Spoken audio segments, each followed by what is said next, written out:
Boy, this is awesome. Awesome. Just keep going. All right. I love the Hey, dancing. I love the dancing. Man, there it you makes my go. morning. Yeah, See, everyone comes around eventually. that's right. That's right. It always, if you keep at it, this is about consistency, right? Maybe a good lesson in consistency. If you keep at it, people will come around and you'll get the results you need. What do they Good. say? If you can't beat it, join it or something. So, Yeah, you do things 21 times consecutively and it right. becomes a habit, That's right? right. That too. That's right. So, all right. Well, that's it for today, folks. We appreciate you stopping in and a couple Yeah, of good tidbits for the weekend. Well, anyways, how are you? I'm good. Good. Tell me about your legs and your ski trip. And are you dying? No, my legs seem to be in decent shape. I have a little blister on my ankle from the Okay. boot rubbing, but other than that, I'm okay. So, um, Your shins should be bruised from driving forward in those front they of your are. boots. Did you get your They are. ski tips moving? There's definitely some stuff here on the shins, but hey, I'll live. So I'm glad you got away for a few days and burned off a little energy and had a little fun. So good for you. I, on the other hand, will be doing some of that later in the year, but I got to spend a few days in Texas with some great folks at the Affiliated Distributors e-commerce and marketing event in San Antonio. I hadn't been to San Antonio in 10 plus years. So it was nice. I got a little walk on the riverfront and a river walk there, but a great event. We'll kind of tee into that a little bit more as we go through the morning. But before we dive in, should we maybe talk about who we are and what we're doing here? let's do it. Let's do it. All right. Well, I am Kevin Brown. This is my co-founder and lifelong friend, Tom Burton. We are the developers of and co-founders of LeadSmart Technologies, which is an AI-enabled CRM and customer intelligence solution where we bring data from across an organization into a CRM platform to make intelligible decisions across the board related to that. So we get together every Friday morning where we discuss the topics of the week in wholesale distribution. We publish a newsletter each week. It's called, again, Around the Horn in Wholesale Distribution and Manufacturing. And we talk about it here live on this podcast. If you don't get this podcast, we would love to share it with you. And you can get that by reaching out to us at hello@leadsmarttech.com. Simple email, ask us to send you and get you on the newsletter list. Or you can easily get the same information by going to the website for the podcast, which is www.aroundthehornpod.com. And all of our previous episodes are there as well. Thank you so much. And Tom, let's dive in. Do we have a mascot or something in the background We too? do. Somehow Cooper got into my office, the dog of the day. So I'm going to Okay. push him out real quick while you get started on that first article. All right. Well, we're going to start as usual with a little bit of economy news, and I read both of these. Actually, there's kind of three of them here, right, that are sort of related: the inventories and the Fed Yeah. data, and then the frigid weather. And I kind of read all three of those. Was trying to connect the dots a little bit, and once again, it kind of left a little more confused than I did enlightened about what's happening. Isn't that the And theme, though, Tom, before you jump ahead? Isn't that the theme of like the last at least a year is, we get ups and the downs and we get the balancing of it all. I think you and Paul Kennedy both commented on that a while back in a discussion about, I leave some days more confused reading the news. yeah, I mean, I don't know if you were, I'm interested in your take on it, but I couldn't even if I looked at all three of those, I really couldn't connect the dots to say, is there anything that's actually newsworthy there or relevant, I guess, in terms of insights into where anything's going. It just sounds like, hey, things move forward. Yeah, we had some cold weather, a little bit more inventory, a little bit more less, factory activity, but nothing life changing one way or the other. Yeah, well, so just real quick, we've got a couple articles there from Reuters and MDM and a couple of the other folks that we look to regularly for info. And, with this, my kind of takeaway from it was, look, you know what, we've got, I just kind of like to go back. I think you might have used this term first, early last year, was simmering, right? Mhm. I don't remember how we got started on that, but we talk about it a lot, right? So we're seeing this movement of slight movements up and down. And I don't think slight movements up and down are going to help us in growth in wholesale distribution and manufacturing. I also don't want to see these massive numbers, right? So if all of a sudden tomorrow interest rates went back to, 3% or 4% or, sub 5% interest rates, then we see these big spikes, and that's not healthy either. But I do think, it's important that we stay on top and kind of pay attention to what's going on with some of these things from a standpoint of following closely. We're talking about the, 7% up from November in some of the instances within manufacturing, a lot of things being flat within that. But it's interesting to me, kind of looking at these continually to see where I guess we're kind of seeing almost like a heart rhythm, right? Slight ups, slight downs, slight ups, slight downs. And if we could do that and more watch it like a stock curve, where it should be going slight ups and downs, but the ups are more consistent, I guess is what I'm watching for as we look at all these pieces of data, right? Yeah, Maybe that's my analogy for the day, is not a heart rhythm, but a for sure. stock chart that's got some ups and downs and flows as we go. But, I think it's important, as we look at it, ideally we'd like to see sales up and production up and inventories maybe a little bit lower, which means inventory is ideally really efficient while we're growing. That's what we want to be ideally, I think, looking for in this setting. And to your point, there was an article in here about, the weather.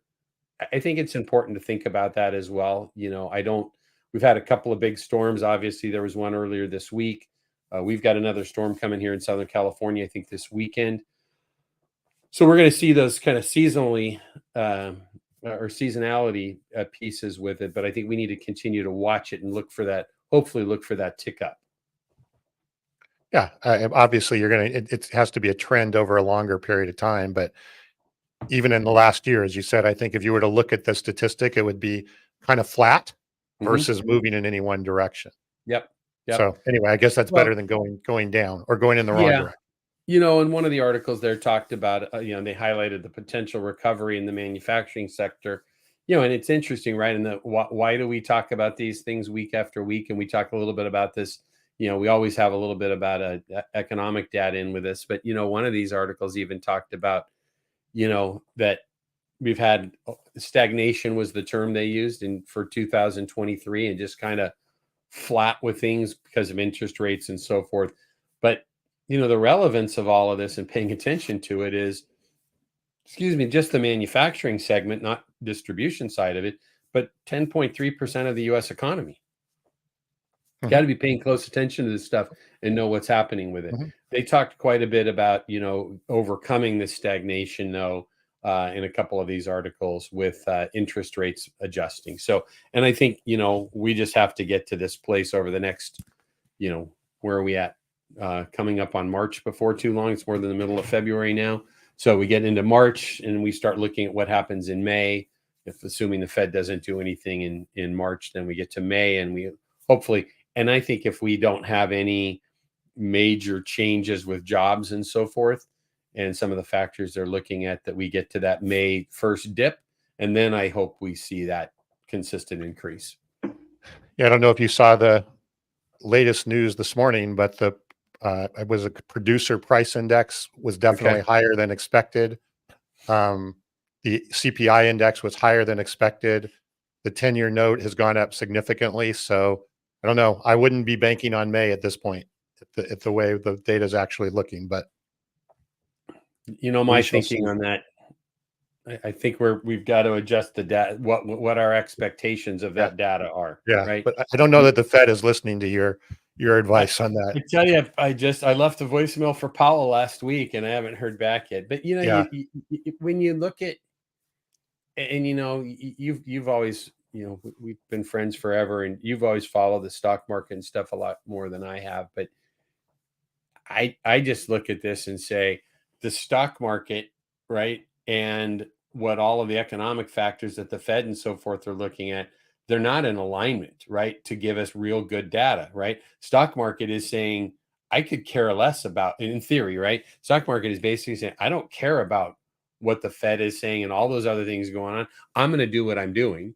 And then the Fed uses these, I'm going to look at jobs in the 10-year and all of these pieces, and it's got to be below, 3% before we even consider things. We're trying to get to 2%. And I don't know. Again, maybe Uh, I'm just, the maybe I stock think I know more market, about this than yeah. I do. You have to Go ahead. I'm understand sorry. that the stock market is driven by predominantly momentum, Sure. emotional momentum of, if you want to call it greed or fear, right? And obviously, we've had a lot of positive momentum being driven by, anyway, we could talk a lot about this, about where that all comes from. But the momentum and the actual data and the statistics may or may not be correlated, Hmm. right? And I think we certainly see situations where the data and the momentum is correlated. We've certainly went through that. But if you look at the last 6 months, or even the Yep. data, and other than the one point where I think Powell came out and said, we've reached our peak, or I don't know what it was last year, I think, when he did something that really kind of set things off. But if you look at the data for this year and you try and correlate that with the momentum in the market, it has not been, they're not No, correlated. no, And the question will be, will it correlate?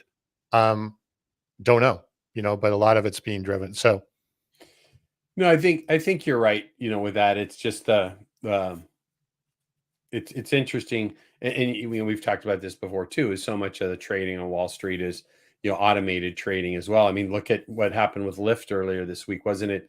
They said 500 basis points was where they were off versus 50, and all of a sudden that trading just triggered in, and things mhm, went nuts over a typo.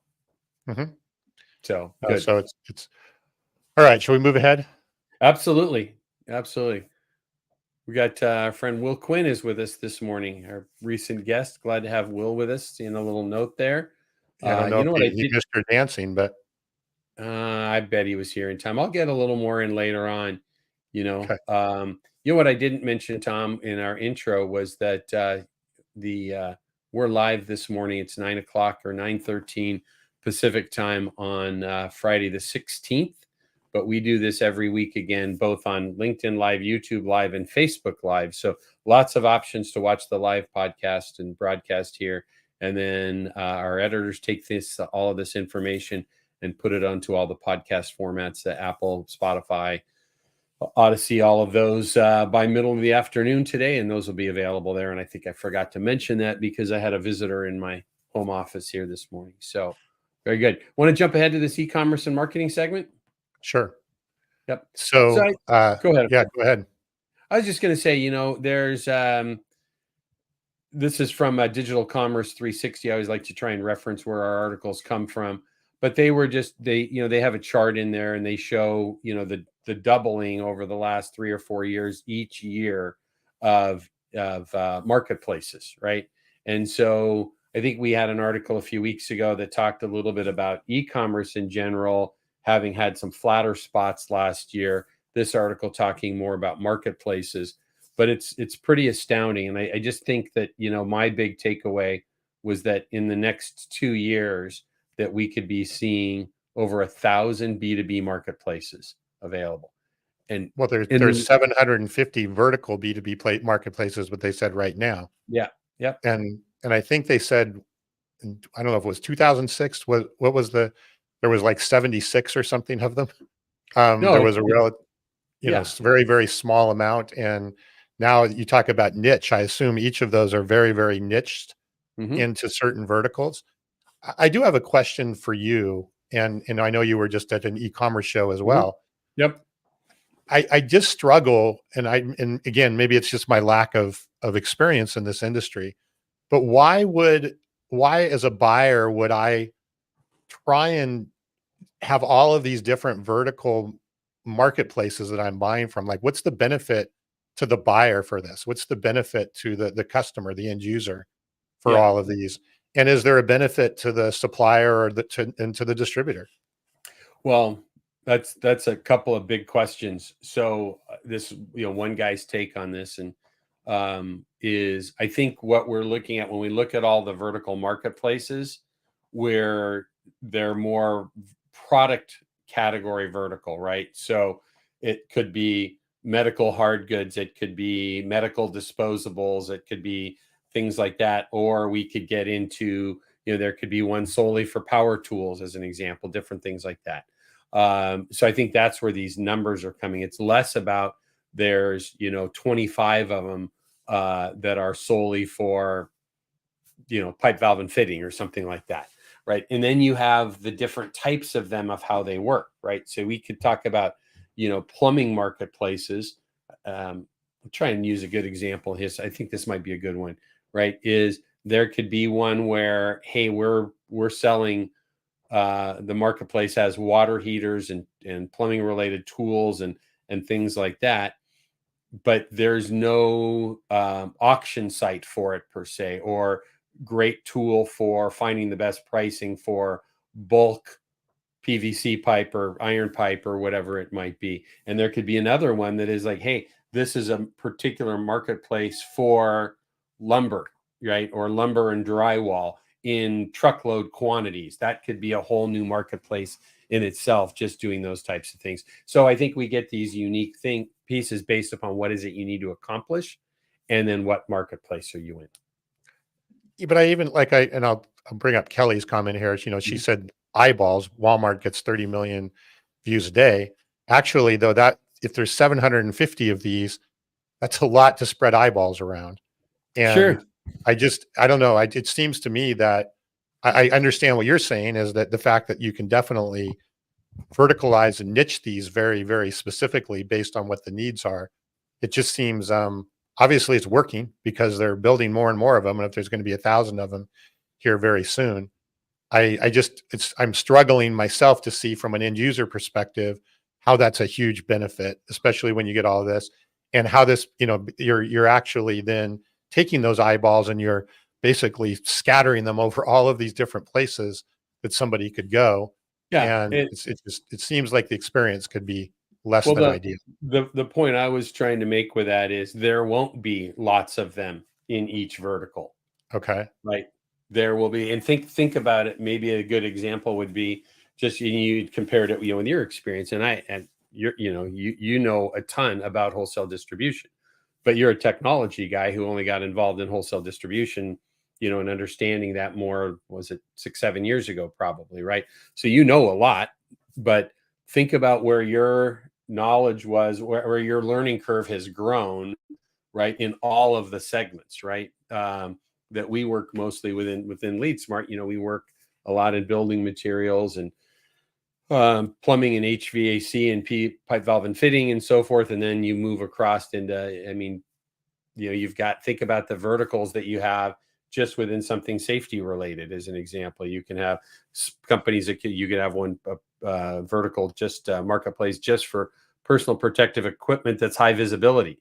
You could have another one for respiratory protection, right? You can have the combined ones, but I don't know how this will shake out.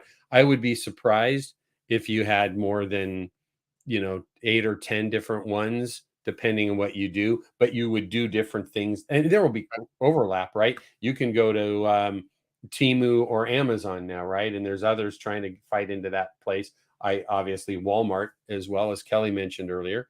So when you start looking about those pieces, I think that's what we're going to see is you may have multiple options, but it's not like you're going to have 20 to Okay. do this something. You might have 20 available to you in your niche vertical, but they do different things. So, Okay. yep. Okay. So good. Anyways, I thought that was just interesting. It's cool to see that this is where we're moving, and you know what?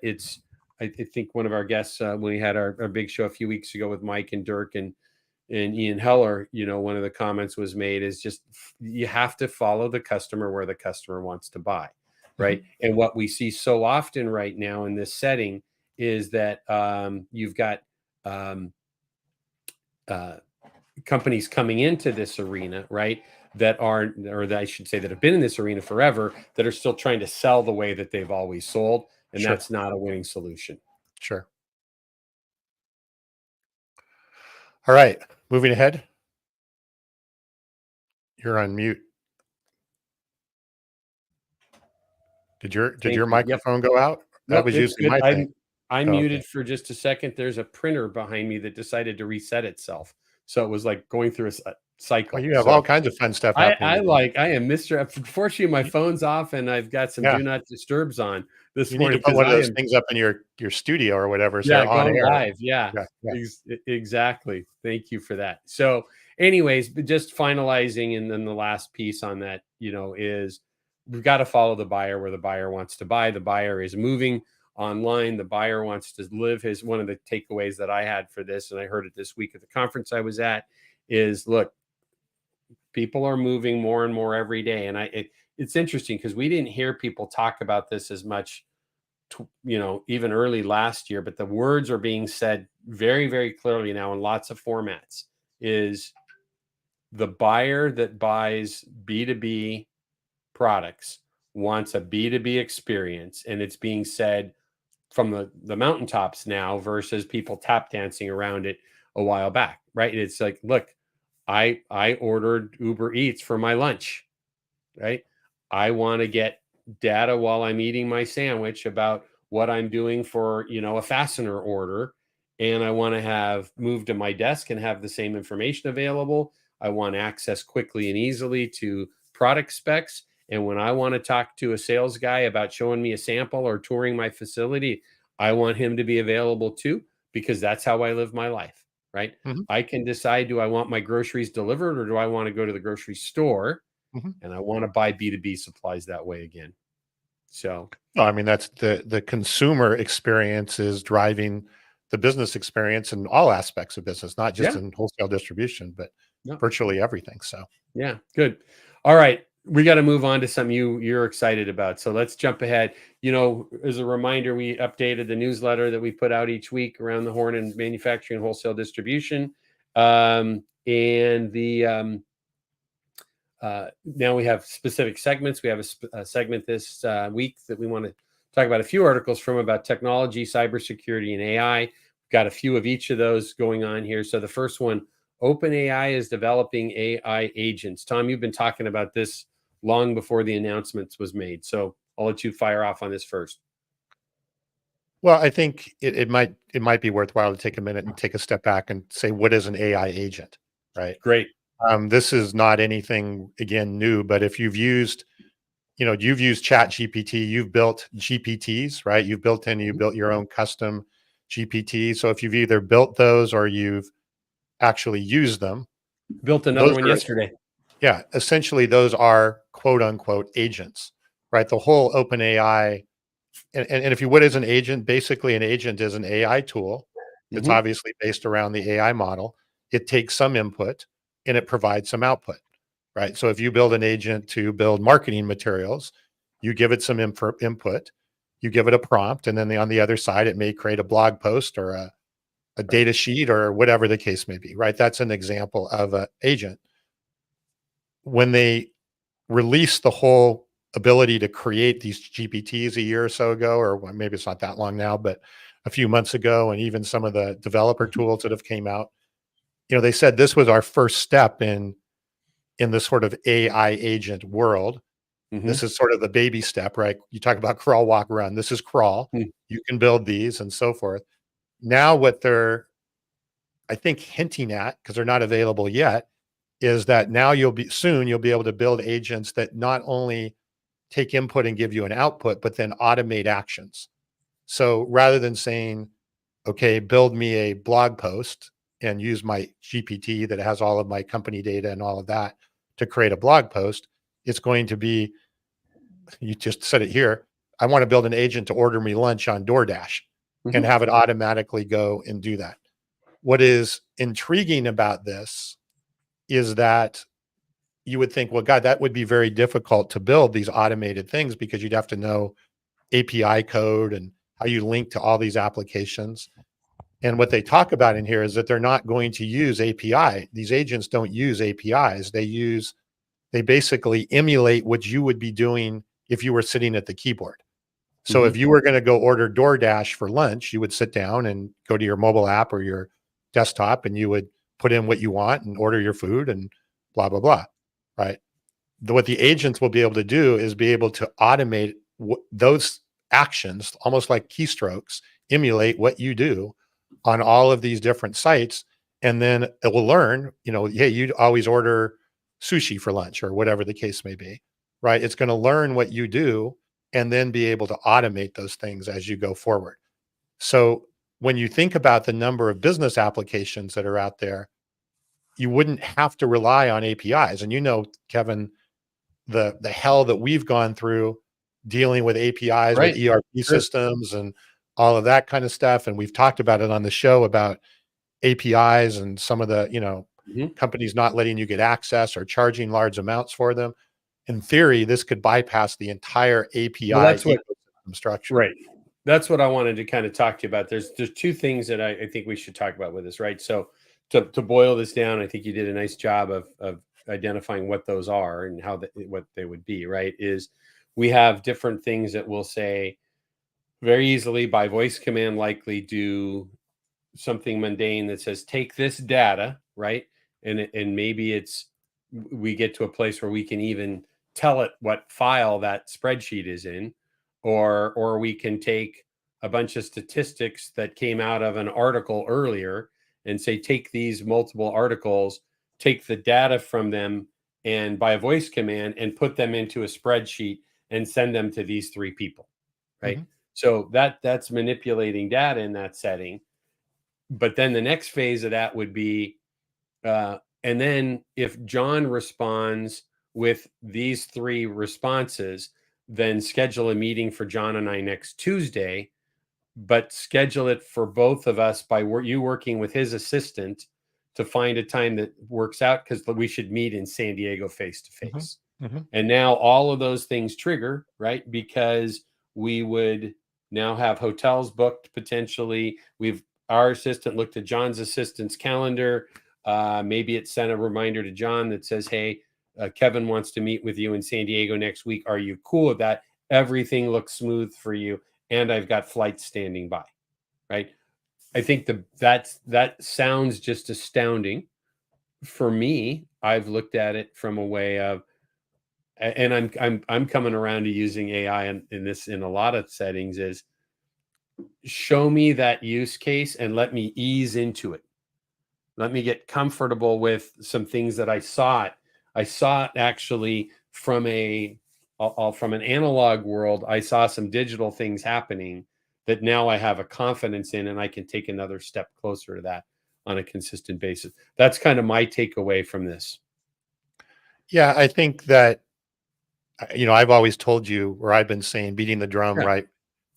AI adoption will basically hockey stick Hmm. when you experience that killer app, Yeah. right? And I've been saying You for have. months now that the agents are going to be the foundation of those killer apps.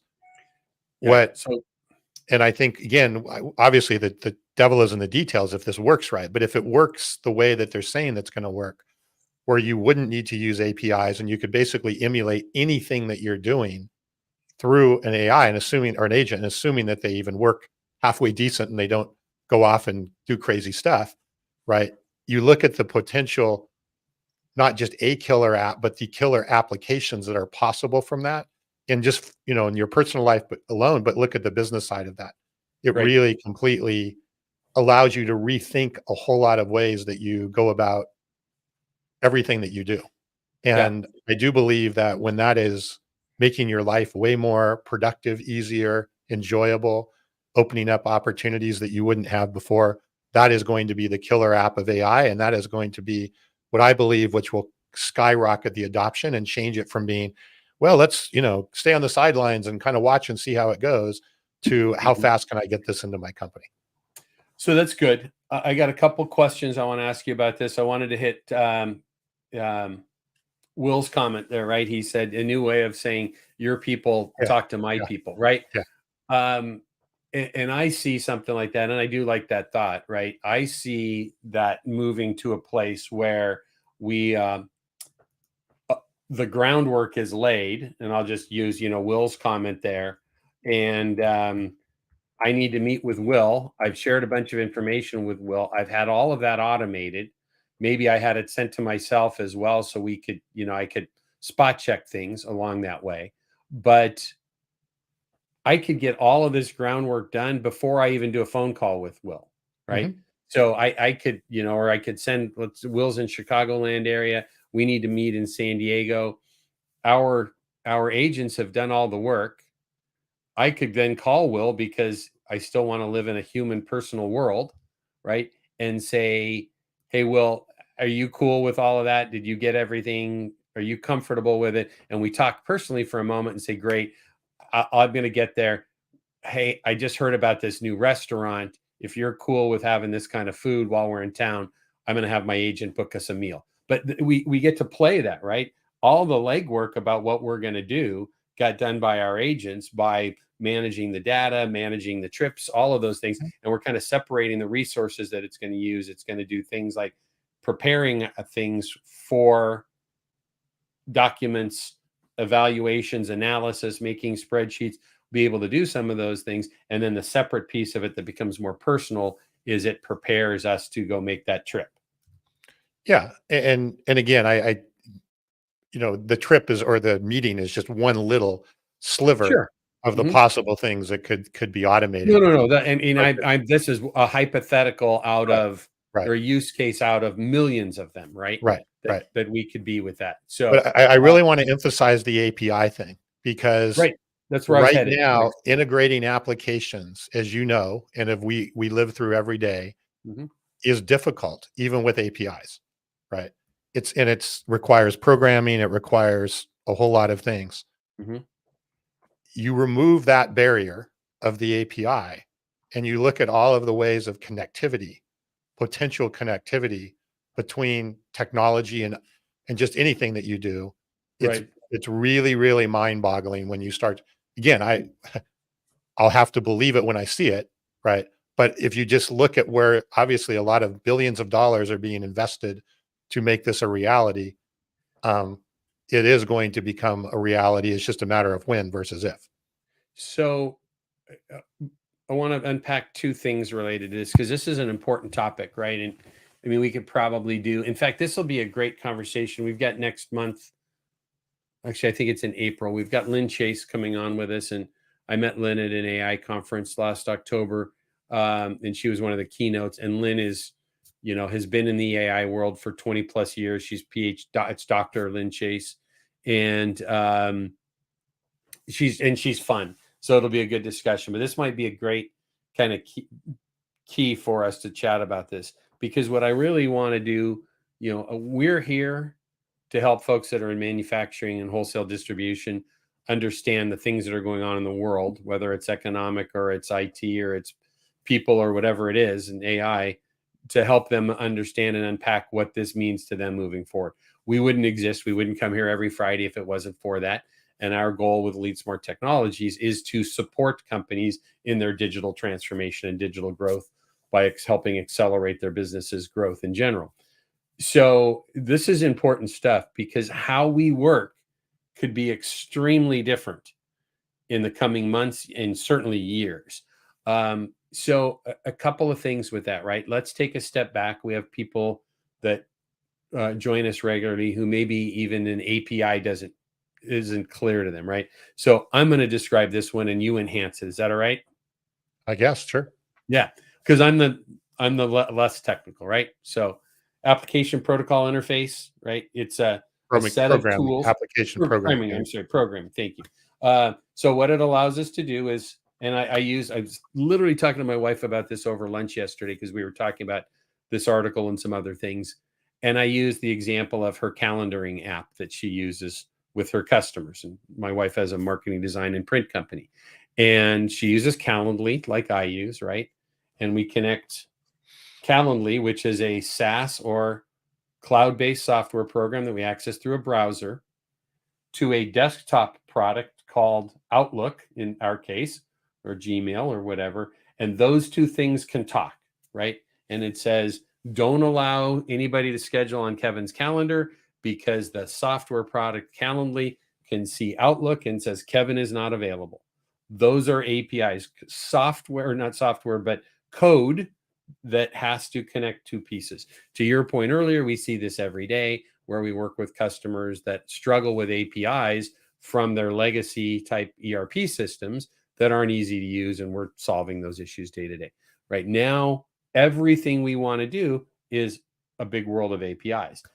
To your point was when we get through AI technology that allows us to do these things because of shared and pooled connections and data without that programming interface, that's lines and lines of code, lack of a better term, it just kind of happens. The amount of connections and things that we can see amongst not only our tools within our company, but externally will change the world. No, I think that's a good explanation. And it's going to open up the number of permutations of communication between technology applications.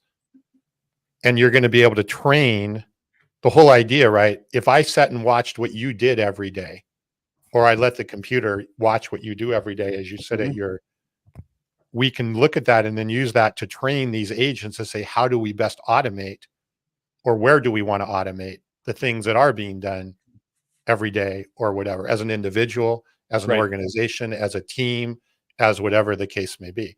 And Yep. then be able to train the different scenarios, not based around programming APIs, like you just said, connecting through the plumbing Mhm.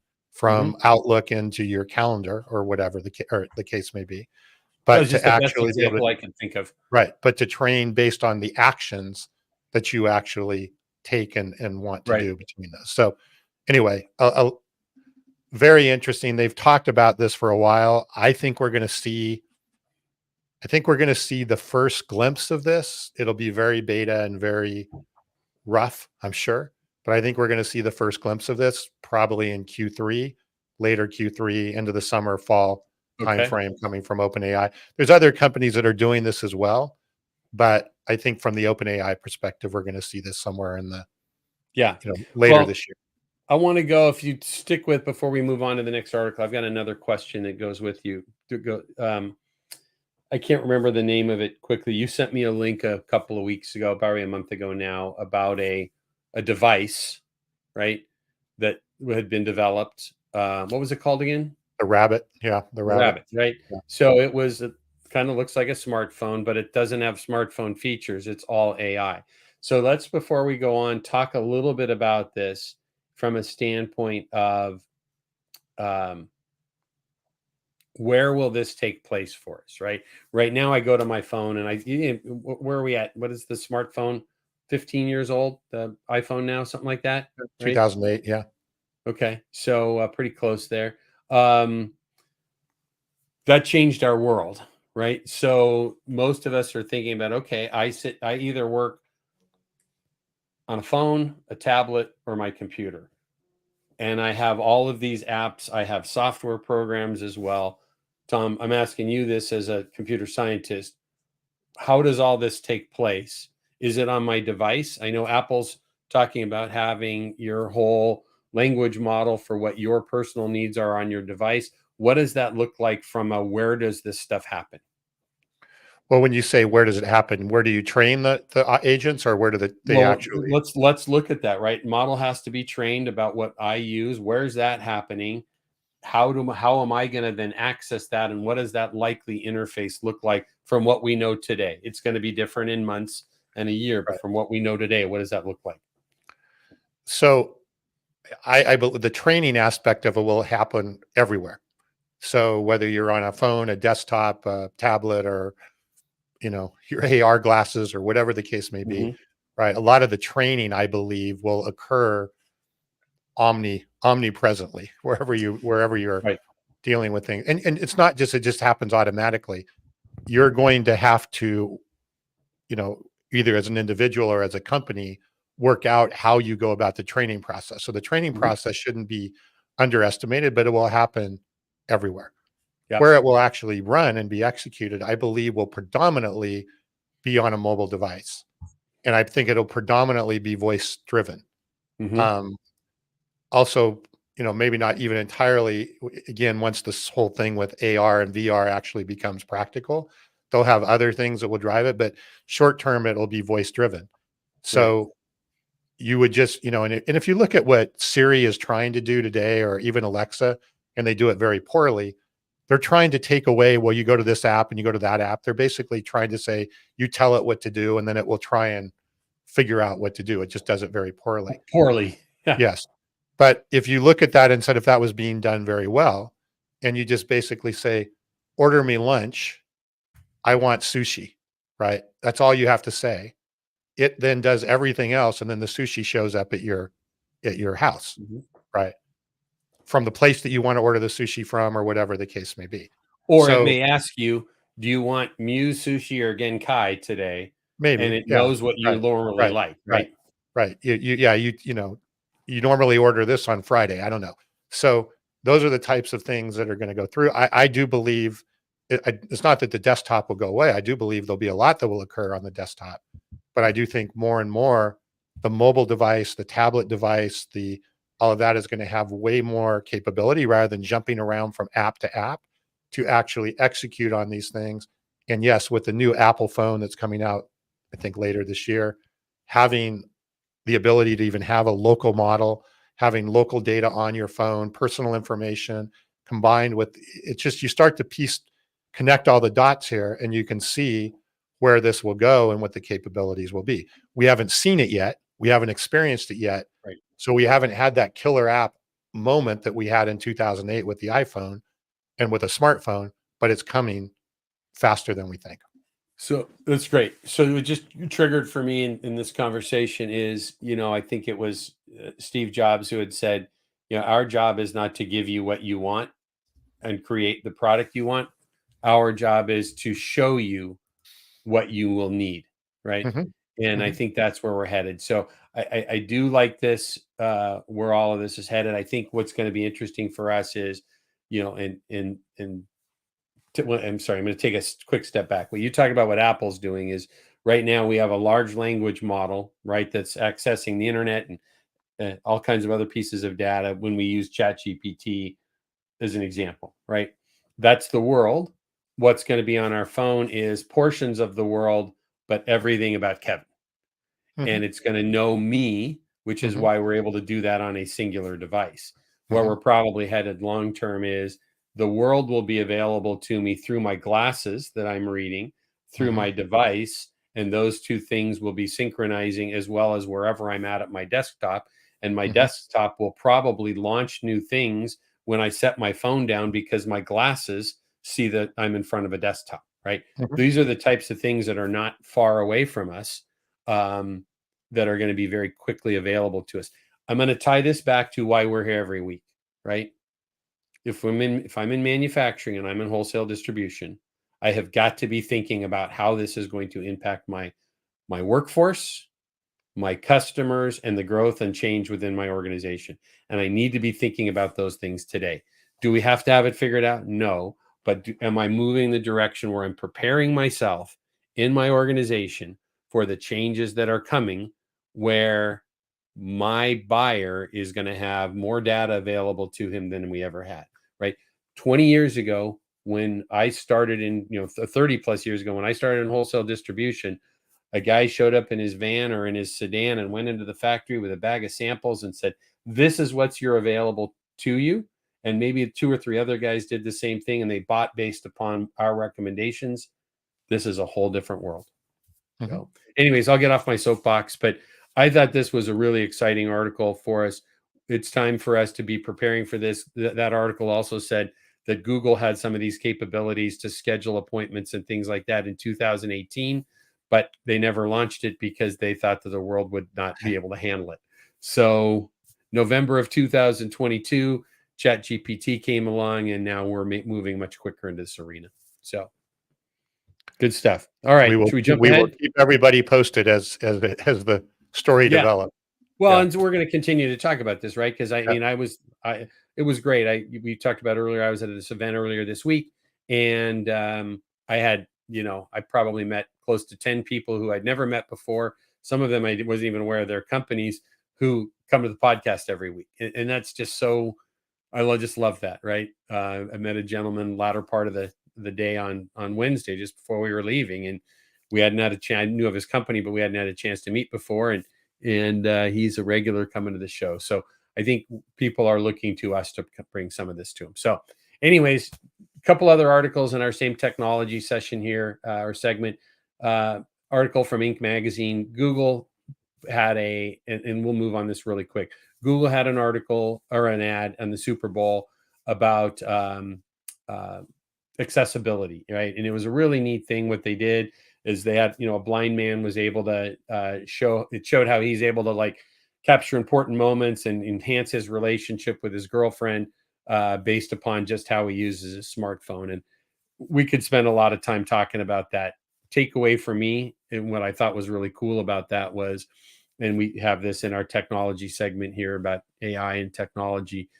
This could almost be in our people section, right, where we talk about people out there. But I think this to me was AI and the advancement of technology is going to be a huge help to people with disabilities and with accessibility needs, and it's going to open up more jobs and opportunities to them. And folks that have those challenges that are already working in wholesale distribution and manufacturing are going to be able to be even more valuable to their organizations because of what's happening with this. And Darlene and I had, my wife and I had dinner with some dear friends up in Newport Beach last Friday night. And my good friend Paul Lane, who's with us sometimes, has a radio show with ABC Radio and multiple podcasts, and Paul's in a wheelchair, and he works with Sony as a consultant on accessibility. He's worked with Google and Samsung as on his accessibility consultant, and watching how his life is enhanced by this is phenomenal. So good stuff. Yeah, no, there's a lot of accessibility, obviously, and so forth is huge. I think you also have the same opportunity when you just think about you talk about the world being small and the internationalization of Yeah. everything Yep. is that, language barriers and all of that stuff will really, really be significantly reduced. Right. So it's if you think about it, right, it's whether it's an accessibility issue from a handicap perspective or just a different location or it's removing barriers. Hmm. It's removing barriers that have existed Yep. for for eternity, right? Right. And it's really interesting. I think the point here is really good. Is like at the end of the day, how does it really help the people? That's Even the right. stuff we just talked about, how does it really help the It doesn't matter if it doesn't bring value to our right, life, right? right. I heard, and I'm going to share something with you real quick because we're going to, in a few minutes, we'll have another article about, people's jobs. Are we going to lose jobs? Are we going to gain jobs? What's going to happen from AI? And there's all this worry. And one of the panels I was listening to the other day is Chris Bond from APR Supply, a large HVAC and plumbing distributor that's an affiliated distributors member in uh, Pennsylvania. Chris was and had a chance to talk to him before his session, but I didn't get to talk to him in depth afterwards. But Chris made this great comment, because people were talking about replacing jobs and so forth, and he said, "Look," he said, "everybody said that about computers, right? And when in the 80s we had big terminal green screens on desks, but when PCs came around, it was supposed to just change everything. Well, is anybody any less busy? Do we have less jobs because we have computers? Probably not. We probably actually have more jobs. And Chris made that kind of correlation between this. We'll see what plays out, but I love that he brought that up. So, um, Tom, let's jump ahead. We have an article in this segment as well. And by the way, just as a caveat, as we're doing this show each week, if you're listening in on the podcast, Apple, Spotify, whatever platform it might be, what you're not seeing is that Tom and I are looking through a series of articles that are up on the screen that come from the newsletter we put out every week, Around the Horn in Wholesale Distribution and Manufacturing. We do that on Friday mornings where we review that newsletter. The newsletter goes out on Fridays. If you would like a copy of that because you're not seeing it here, just email us at hello@leadsmarttech.com or go to the website for our show here, which is www.aroundthehornpod.com. And lots of information about the show there, as well as you can sign up for the newsletter. So, article here about scammers using generative AI to improve scale of phishing attacks. We've talked about this quite a bit already. Takeaway is that they did a large survey. 65% of organizations experience attempted or actual payment fraud in 2022, with 71% of those companies have lost money or compromised through email. The challenge that we have here is that distinguishing between what's real in the world right now is going to get harder and harder. And we're going to need to be diligent in our organizations about figuring that out. Yeah, and I actually believe what we just talked about with the agents can ultimately end up helping this quite a bit and helping avoid some of this situation. Anyway, we'll see about that. But yes, we've talked about this a lot. But I do think that on the bright side of it, there's a lot of things that are coming that are going to make this Yeah. more Yep. difficult, right? Yes, the criminals are using generative AI to their advantage, but there's also ways to use AI to actually counteract that You're right. advantage as And we go. I'm glad you brought that up because I think we're going to see a lot about that. Zach Cass, who spoke at the Distribution Strategy Group's AI event in Chicago last October, I think he's speaking at it again in June. I'm looking forward to seeing him again. In fact, you're supposed to be getting together with him. He had asked me to connect you guys because he's in Santa Barbara where you are as well. But Zach, who was one of the early team members at OpenAI, the makers of ChatGPT. He was part of the original team that I think he led a big part of the team that got it ready for prime time to introduce it into the world and commercialize it. But Zach just made the comment at that event, which it just really resonates with me. He said there's too much good in the use of AI for the world that the in business that will overcome the challenges just Mhm, like and I think he used the term right you're the prince from Nigeria's emails. We figured that out pretty quick that those weren't real and we shouldn't send money so we get more money later to the guy in Nigeria. Okay, no offense to anybody in Nigeria, we just all remember those scam emails, right? We figured that stuff out. We're going to figure this out again mhm. in that setting. So good piece there, a good article that's just good to be paying attention to. So another article we just in our sales and M&A segment, there's a spot there from the electrical distributor magazine, TED magazine. Their publisher will be on with us in the next few weeks as a guest as well. They talk about affiliated distributors. We had mentioned earlier about the growth in revenue, huge sales record, almost $79 billion in sales through their organization of their member organizations. It's crazy. So neat to see that.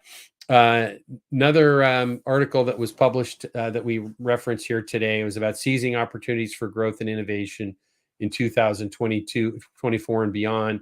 That's an article from Industrial Distribution magazine. It talks about the challenges that we've seen in the economy and the world over the last few years through the pandemic and so forth. But it paints a nice picture. We won't go into it a lot of topics there because we've talked about so many of them today, right? Data analytics, moving our businesses ahead and thinking about it's kind of the ultimate what got us here won't get us there mode. I was talking to a large distributor um, this earlier this week, and company that's looking at partnering with us at LeadSmart is I won't use the numbers, but family-owned company that's third generation. What they've accomplished in sales growth over the last say 50 years, they're planning on doubling in the next 5, right? Mhm. You can't do that without the right technology Yep. and the right mindset. So I thought that was pretty neat to kind of compare those things. So that article was great about sharing some good spots about managing tradition with technology, local businesses having an opportunity to grow globally through e-commerce. Great examples of that in there. Agreed. Yep. All right, let's hit on this a little bit. Another article in our people and leadership segment about generative AI's threat out there about job opportunities versus layoffs. And we've talked about this a lot already today, but this was an interesting piece, right? It talked about in the tech segment of the market or of the economy, there's been 33,000 layoffs this year, right?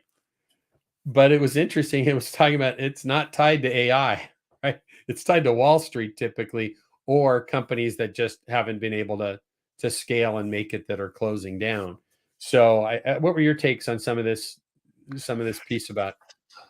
Yeah, I mean, I have a lot of takes on the layoffs and everything else, which we can save for another day. But I think as it relates to this article, what I think is very interesting, and it kind of ties into everything that we've been talking about today, is the job postings and the skills and the criteria that companies are looking for That's right.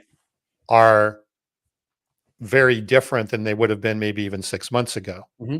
And if you think about just what we just talked about all those agents and training agents and all of that stuff. And I mean, just think about the type of, you don't, assuming that that type of scenario exists, you don't need to hire people to do those things. You need to hire people that can facilitate those things. That's right. And that's a very different skill set. It's a very different job, if you want to call it that, than what we're used to hiring. Our whole life, right? We've been hiring people that can do stuff. Hmm. Now we need to hire people that can facilitate stuff. Interesting. And that's a very different set of skills to facilitate versus actually do. And that's what you're seeing in these job postings, right? Right. It's in sectors prone to automation, labor market experts are seeing evidence of a notable shift towards hiring fewer employees. Yes, you are generally going to hire, you're going to have to hire fewer, right? Because you don't need the same number of people to do the things. You can have one person facilitating what 20 people or 50 people or 100 people were potentially doing before. And obviously in certain industries and certain situations it's going to be different, but Yep. even in software programming we're seeing that now, right? You Yep. don't need to hire 100 developers to write, to do the, writing code. You can Hmm. hire maybe 3 developers or 5 developers or 10 developers, but you're more facilitating that through the process that they're using AI on. So anyway, it's just a very different mindset. Well, I like the article made a comment here, right? Generative AI is a new form of offshore outsourcing, but instead of jobs going to India or China, this time they're going into the machine, right? Yeah. Yeah. But the takeaway for this, right, is we're going to see this very quickly, and I think our friend Dirk Beveridge, as he talks about people regularly, talks about the what does he call it? The non-desk employees, right? The warehouse workers and Right. so forth, Taskless right? employees.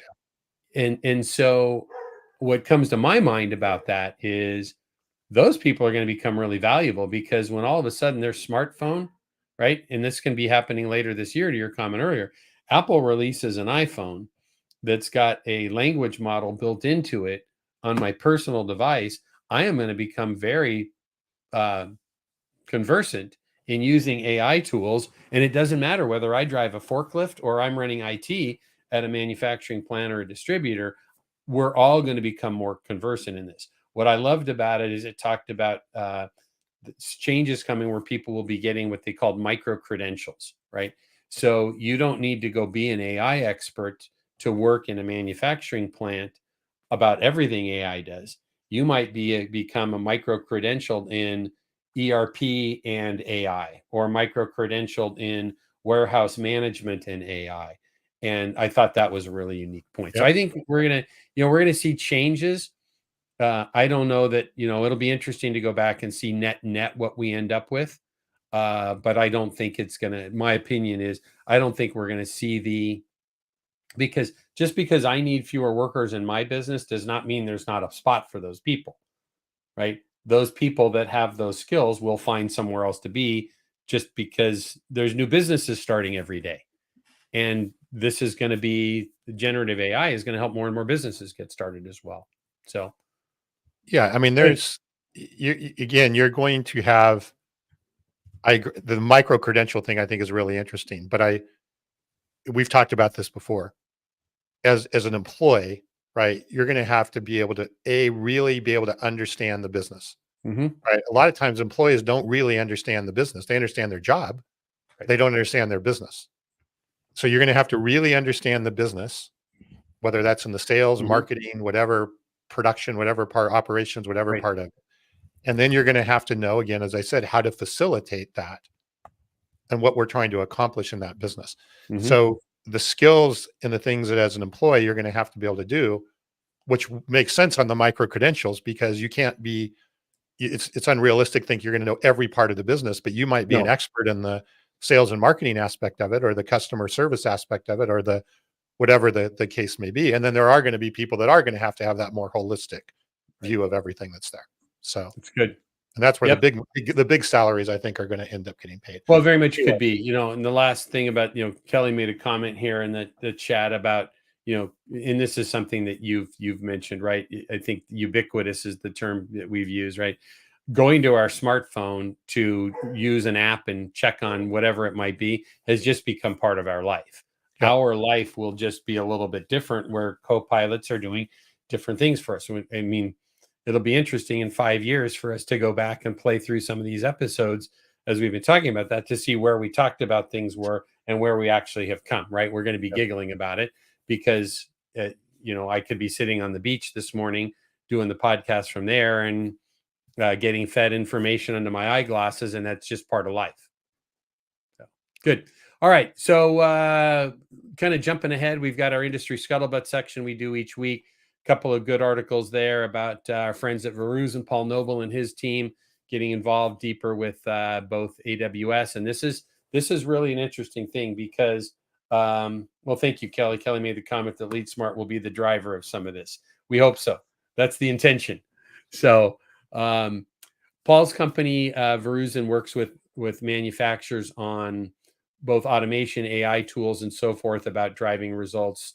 Works with automakers and so forth. Great guy. They're now partnered deeper with AWS, which is cool. Wesco and Rexel, both competitive companies, both announced some results. That's available there. We have a special feature that we do each week. We would do it most weeks. We don't always have something we want to put in there. But this week, there's a great article. Ian Heller with the Distribution Strategy Group. Ian's company sponsors the AI and distribution session. Last October, they had a great one. They've got another one coming up in June. We'll be participating in that again. Ian wrote a great article about why AI holds more potential for distributors than for retailers. Interesting thought process, work a read. You can find that at distributionstrategygroup.com. We also have a second look. If we've a segment of our newsletter each week, if we've talked about something before, we talked about Ford last week and their losses based upon the UAW strike. Now they're rethinking where they're going to make their cars. And they called it a watershed moment that they're at right now about labor, people, and where they're going to make their cars. So I think that'll be an interesting thing.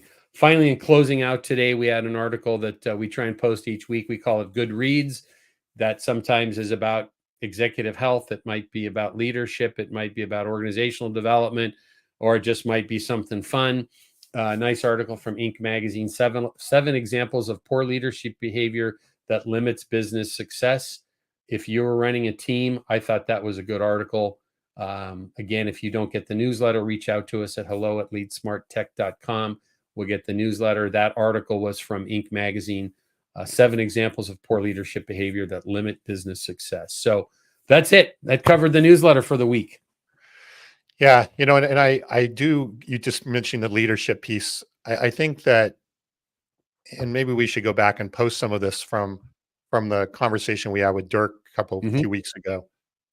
If I was to look ahead and kind of be futuristic here in business, that really the 3 legs of the stool are going to be for business success is that culture and leadership is going to be critical.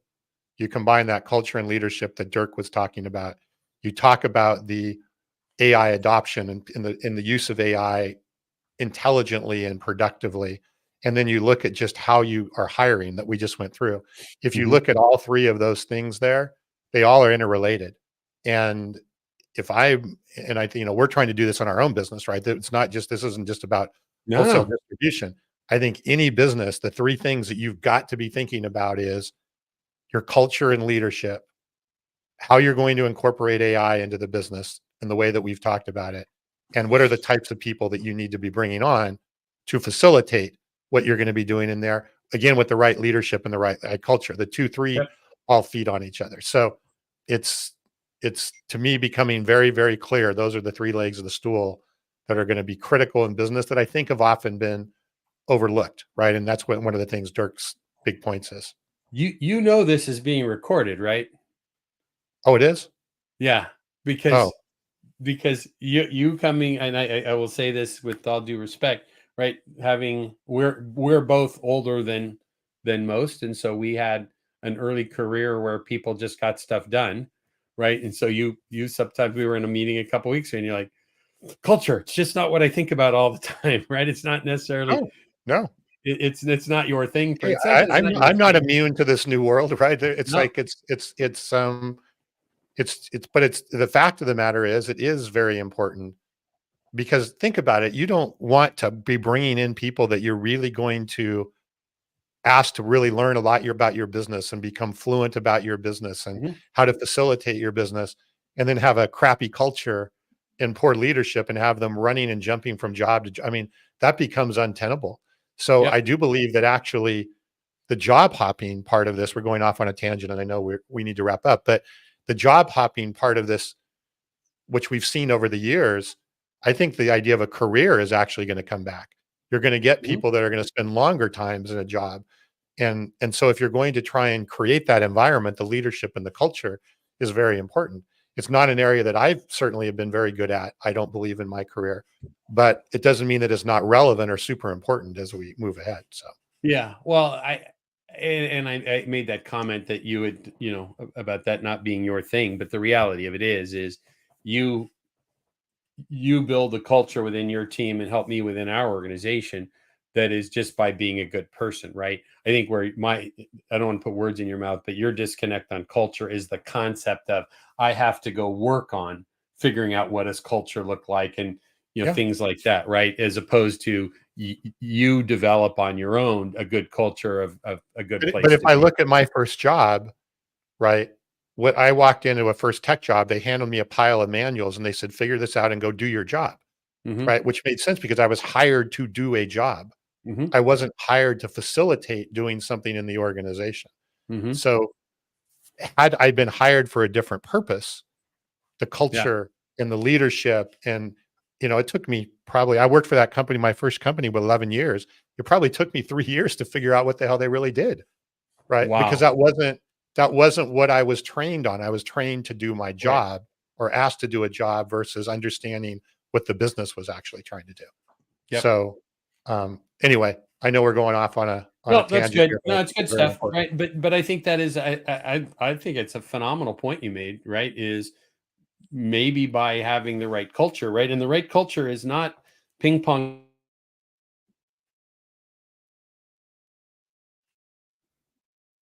You know what? I made a quick little video the other day that's on my LinkedIn, about people. This event I was at, and it doesn't matter which association or buying group that I travel to and visit with, is Dirk Beveridge calls it the noble calling of distribution, right? There, these are good people out there, right? And when I'm on the tech side of the world and at the conferences and events related to tech, it's not that they're bad people.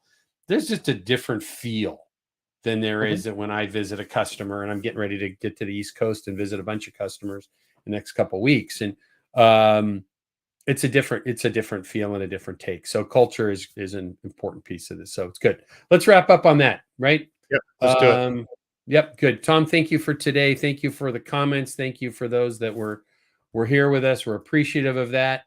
And anything exciting for the weekend, or just recovering from your couple of Yeah, days just a skiing? little bit of recovery and, some catch up, so, Get to the gym and get in the jacuzzi this afternoon. So that'd be good. All right. Well, Kevin Brown here, Tom Burton, co-founders of Lead Smart Technologies. If we can be of help ever to you or your company in your digital journey and getting prepared for the things to come, that's what we do with our customers. We would love to be of assistance to you. You can reach out to us at any time. We're here every Friday, or nearly every Friday. We put the Go Gone Fishing sign up a couple of times a year because of travel and things like that. Phenomenal slate of guests coming up. I think we're pretty much booked every other week for guests for the coming, I think, through June or July, actually. So we're going to continue to do this. If there's something that you think we could do better, if there's suggestions you have for guests or topics, please reach out. You can find either Tom or I on LinkedIn. We're both very prolific there, and they're consistently. You can send an email to hello@leadsmarttech.com. Reach out in any way that you would like to. Give us suggestions, ideas of how we might be able to do better with this. If you like what you hear each week and you join us regularly, we would greatly appreciate a couple things you could do for us. Tell your friends.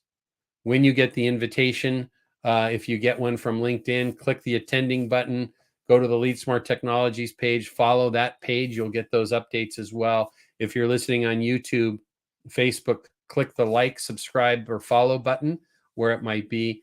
And then, very valuable to helping us is if you're listening on the podcast, pop in, write a quick review. That gets us out in front of more people. We typically have 5 to 7 countries that we have people listening in each week, and a growing audience here in North America. We would love to expand that. If you see value, help us get the message out. So that's all I've got, Tom. Anything else for you? Nope. Have a good weekend. Thanks, everyone. Yep. Have a great weekend. Be kind and do good things.